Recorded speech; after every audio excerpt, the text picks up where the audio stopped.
Amigos del Canal 17, yo soy Enrique Córdoba, me complace saludarlos, estoy aquí en Milán, en la casa de Fabio Rodríguez Amaya, un gran amigo, un profesor de literatura aquí en la Universidad de Bérgamo, experiencia de la que ahora hablaremos. Fabio nació en Bogotá, es premio de grabado, de arte, de muchas cosas. En primer lugar te saludo, gracias por recibirnos, Fabio, ¿cómo Pues estás? gracias a ti, muy bien, muchas gracias. Muy contento de que estés acá. Bueno, antes de hablar de tu tríptico de novelas y del libro de ensayos, quiero que nos cuentes de tu vida. Tú estudiaste en la Universidad Nacional de Bogotá. Sí, ¿Qué estudiaste?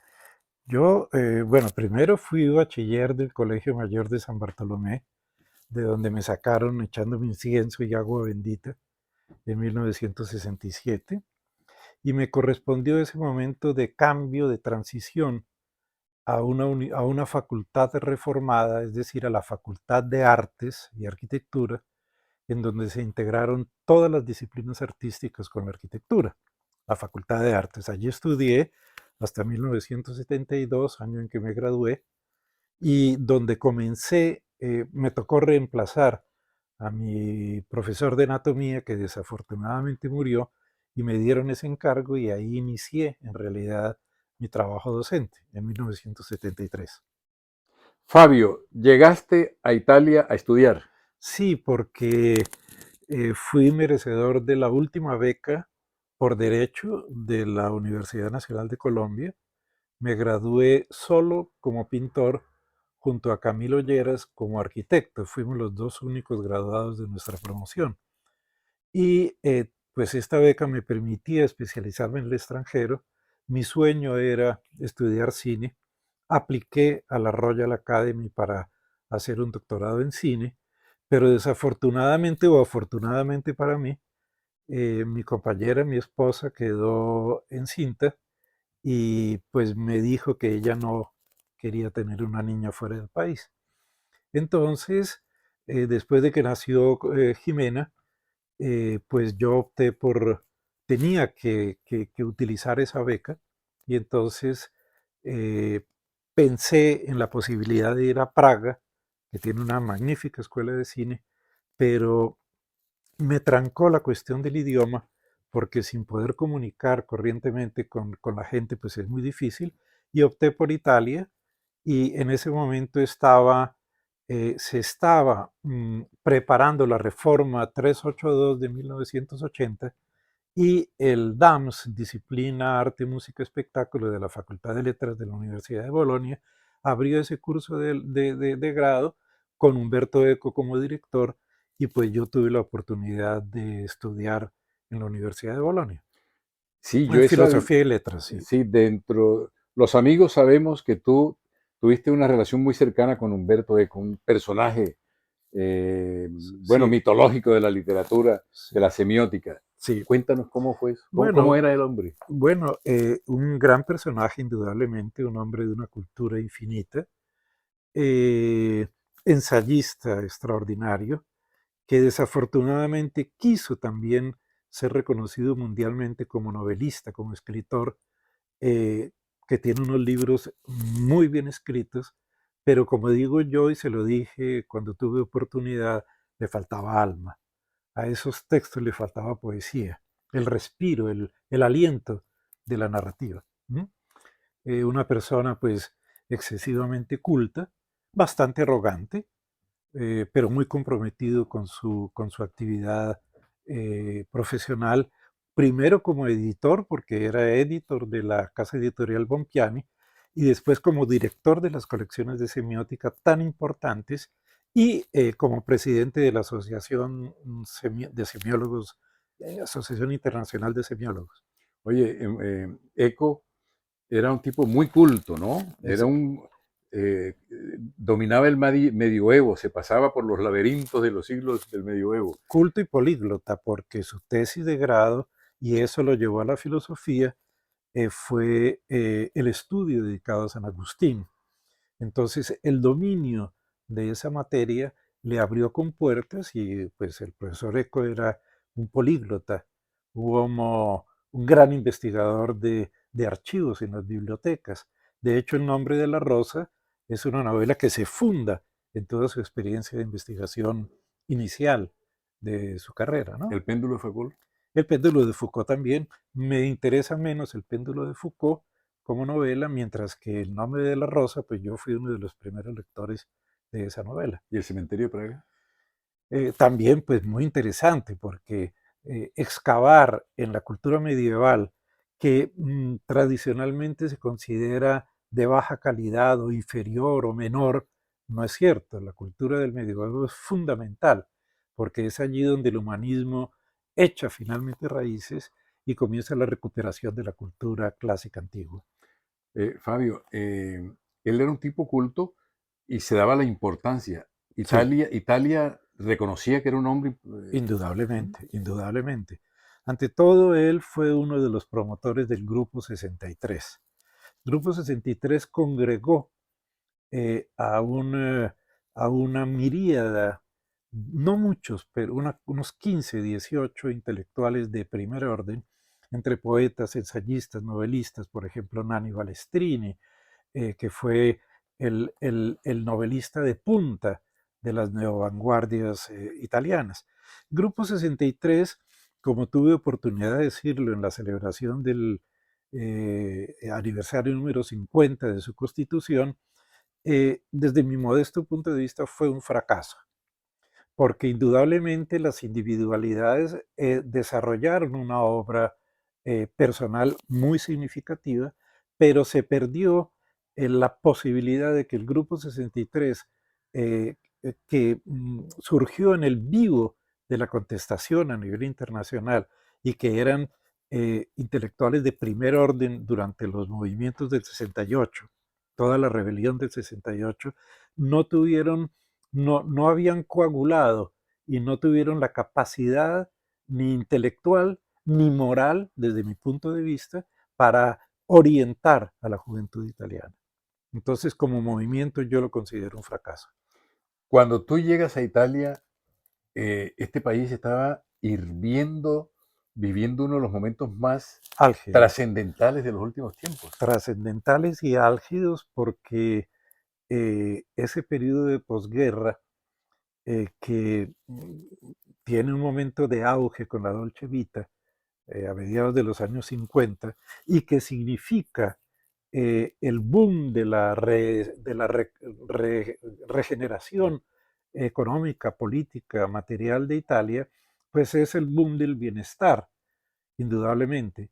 Pero paralelamente a ese fenómeno, pues surge la inquietud, sobre todo de la juventud, que se sentía encerrada, se sentía oprimida, porque no olvidemos que el fascismo, y me permito decirlo después de 50 años de vivir en este país, está en el DNA, está en los genes de los italianos.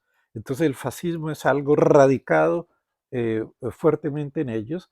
Es un país también muy anárquico, muy anarquista, ingobernable, lo sabemos todos.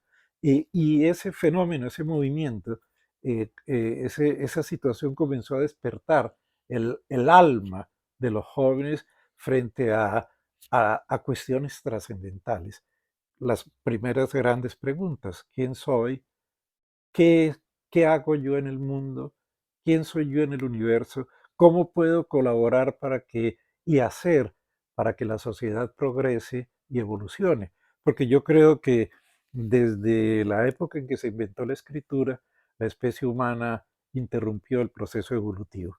No ha habido ninguna evolución radical. Ha habido pequeños cambios, adelantos, por ejemplo, la ciencia, pero la ciencia está completamente sometida a la burocracia de la tecnología y se ha ido perdiendo el espíritu, el alma, eso que nosotros llamamos la poesía de la vida. ¿Mm?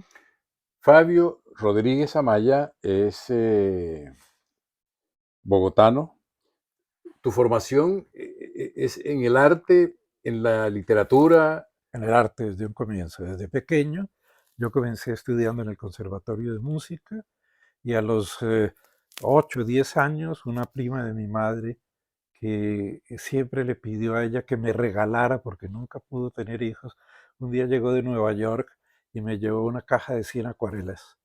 y yo inmediatamente lo primero que pude hacer fue subirme a los tejados de la casa y comenzar a pintar mis paisajes urbanos. Soñaba con ser un paisajista urbano. El tiempo rápidamente me condujo a querer desde un principio arquitecturar la soledad, porque yo creo que uno de los grandes, así como la muerte es una de las grandes problemáticas del hombre europeo, para nosotros en América la soledad es uno de los elementos fundamentales. En Colombia se suma a la soledad indudablemente la violencia, 500 años en estado de guerra permanente sin momentos de paz, que espero cambien antes o después. Fabio, yo generalmente vivo en distintos lugares del mundo, pero duermo en Lorica todas las noches. Qué ¿Tú maravilla. duermes en Bogotá?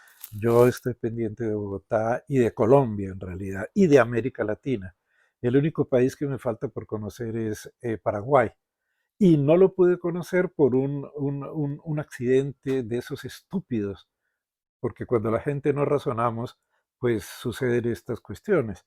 Yo llegué, subí de Buenos Aires, siguiendo el camino de Macedonio Fernández, de los grandes intelectuales de finales del siglo en Argentina, y como se habían propuesto fundar una escuela, una república anárquica, que ya es una contradicción, pues subí, quería entrar a Asunción y ver Paraguay, porque es un país que me interesa mucho. Paraguay, paraguas, el paraguas para guardar. De muchacho repetía ese pequeño sonsonete. Pero no pude entrar porque tenía solo el pasaporte y un acuerdo de hermandad obliga a que los ciudadanos colombianos entremos con la cédula de ciudadanía.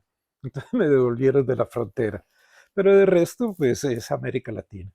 Y bueno, y tengo un sueño recurrente que me parece curioso contártelo, y es que después de 50 años de vivir en Italia, este es un sueño recurrente, yo estoy en mi taller pintando, estoy en Bogotá, en el sueño, y de pronto estoy trabajando un cuadro inmenso que tengo, voy elaborando desde hace muchos años, y resulta que se me acaba el rojo de cadmio.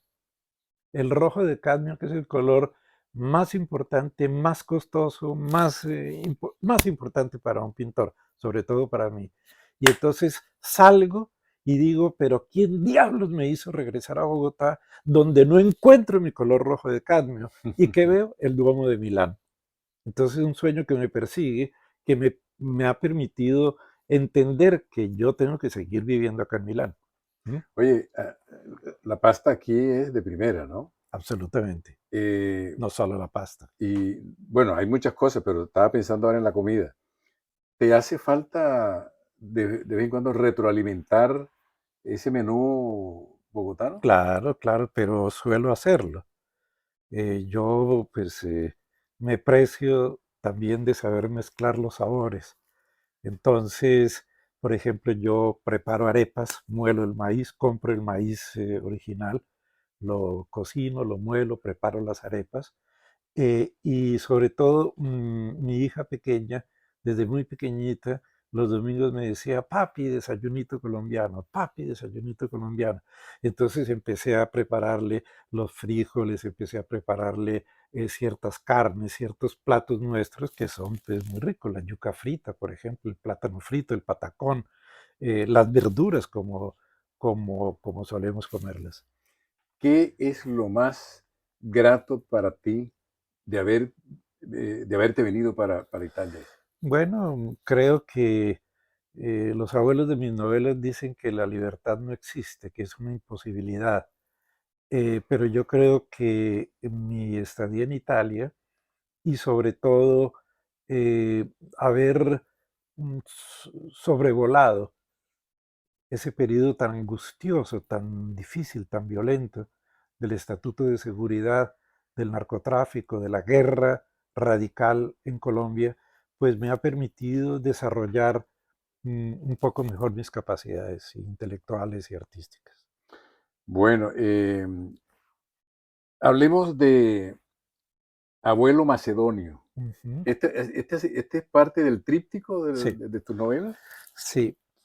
Es un tríptico de novelas que tiene tres títulos anodinos: Abuelo Macedonio, Abuelo Antonio y Papá Paz. Y es un tríptico que surge, es decir, tiene un libro seminal que titulé bilingüe Altrove, Patria de Nadie. Y cuando estaba por publicar ese libro, pues descubrí que podía liberar finalmente el tapón que le había puesto a la escritura creativa. No que la escritura ensayística no sea creativa. Yo creo que escribir un ensayo es tan complicado, tan complejo y tan difícil, un buen ensayo, lógicamente, como escribir una buena novela.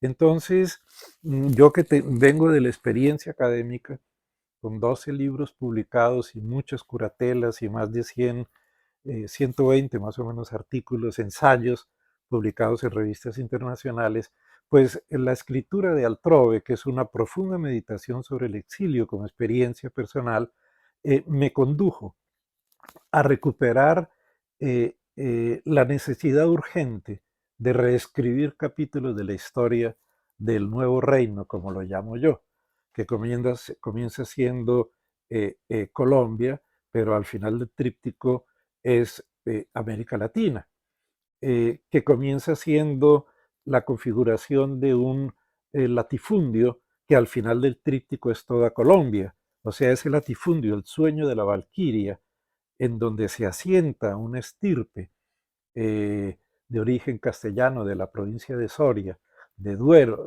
perdón, de Berlanga de Duero, que es un pueblito pequeñito en provincia de Soria, hermoso y bellísimo, pero un pueblo de nadie, como nuestros pueblos en América Latina. Bello porque queda un vestigio muy importante. Fue fundado por el emperador, bueno, ahorita se me escapa el nombre, y ahí queda como vestigio una alcazaba preciosa y una ermita absolutamente maravillosa. Entonces de ahí sale el abuelo fundador de la estirpe, que llega al nuevo reino, desembarca en Santa Marta porque Francis Drake tiene asediado el puerto de Cartagena, y pues de ahí ya se comienza a ver este personaje y a ver las raíces claras de una estirpe de 12 abuelos, de las cuales el último es su abuelo Antonio, el protagonista de la novela que está por salir ahora el 1 de diciembre, publicada siempre por Tusquets. Eh, y esta estirpe pues tiene características muy peculiares. Ante todo, me interesa, como decía antes, reescribir algunos capítulos de nuestra historia, porque nos la han contado muy mal, la han escrito muy mal, y me interesa desentrañar cómo las castas dominantes en nuestros países sean unas castas bastardas. Ellos reivindican ser aristocráticos, reivindican ser españoles de América, blancos, bonitos, que hablan blanquecino, hablan blancófono y piensan de manera blanca. Entonces yo quiero demostrar, sin parafernarias, ni ataques, ni cosas de estas, que en realidad nosotros sí somos un continente mestizo, pero no el mestizaje como intentaron venderlo los padres de la patria en el siglo XIX, desconociendo a los indígenas, esclavizando a los africanos, eh, eh, eh, poniendo, excluyendo a las clases menos sabientes, a los ofendidos del planeta, como los llamo yo, las clases populares que se mantienen en la ignorancia, en la miseria, por obra de estas castas a las cuales les interesa solo ser intermediarios entre los intereses de las potencias extranjeras, del imperialismo, primero español, después norteamericano, las potencias europeas, y entonces se genera un fenómeno muy particular, y es que América Latina en realidad está todavía en el medioevo. Estamos en el medioevo. Y una de las abuelas, porque las abuelas, las mujeres, son la estructura portante de estas novelas. Ellas hablan solo a través de proverbios y dichos populares.